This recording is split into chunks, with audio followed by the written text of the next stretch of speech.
Wanted to talk a little bit about the pipe we use, the fabric we use, how we use it, and why we use it in the way that we use it. So a lot of guys are just wrapping the pipe, and then they'll put the pipe in and they'll pour their stone in.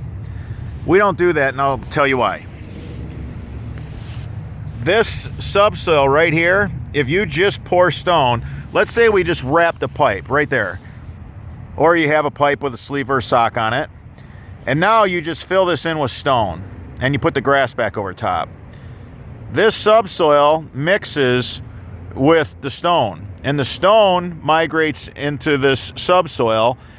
It plugs here, the system plugs here. So to have a pipe with a sleeve or a sock on it, and I even see guys that'll take drainage fabric and wrap the pipe. It's a really bad idea. That's not the right way to build a good French drain system. So for a French drain system, never use the pipe with a sleeve or a sock on it. Don't wrap your pipe with a filter wrap, because you're gonna want to wrap, you need a soil separator so that your stone and subsoil don't mix, and it'll plug here. What good is having a pipe that's not plugged if you can't get the water to it? So we wrap everything.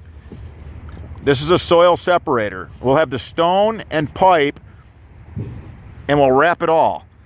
That's how we do it. That's a philosophy on how we build a drainage system, and it works. It works really well. Over 30 years, and there's not one that's failed. Now, another question, people say, well, you're putting your pipe right on the fabric. Yes, I am. This is not a pipe where you just have a couple holes at the bottom. This has 8 slots per valley, so it's going to take in the water from the sides, from the top, and because I have the fabric, I can lay this in the trench. The reason why I like laying the pipe right on the fabric, we take this to a storm drain catch basin. We want to empty the entire trench out. We're here in the north. During our freeze, we could end up with water freezing that's laying in the French drain trench. If you just raise this pipe up a few inches and put a bunch of stone under it, you lay it on a few inches of stone, and then you go through the sidewall of a storm drain catch basin or a sump pump basin, our lift stations.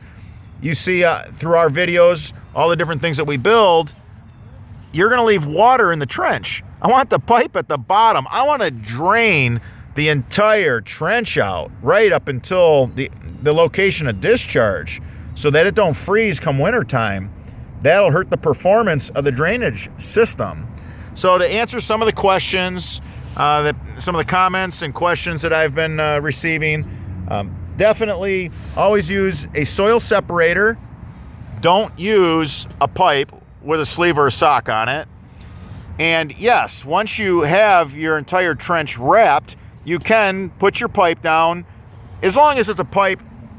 If you're using corrugated pipe that's slotted, it doesn't matter if it's 3 slot, 4 slot staggered. In this case, I got the 8 slots per valley.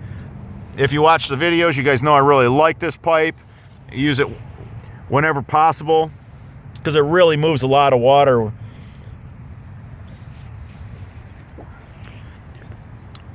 For a French drain system, built right the first time, in Shelby Township, Michigan, give us a call.